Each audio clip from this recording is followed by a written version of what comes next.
Hei, mä oon Matilda, toisen vuoden liiketalouden opiskelija Haaga-Helia ammattikorkeakoulusta.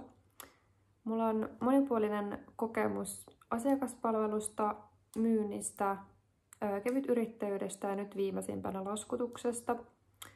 Mä työskentelen oma-aloitteisesti, ratkaisen nopeasti ongelmia ja sopeudun joustavasti erilaisiin tilanteisiin.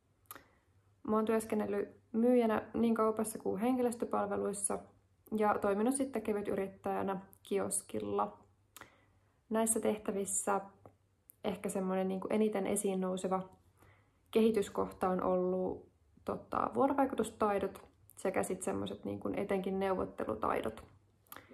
Tällä hetkellä mä etin harkkapaikkaa, jossa mä pääsen soveltamaan liiketalouden opintoja käytäntöön ja kasvan osaksi ammattilaistiimiä.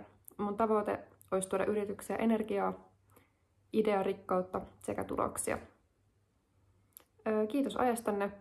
Toivottavasti jatketaan pian tätä keskustelua kasvatusten.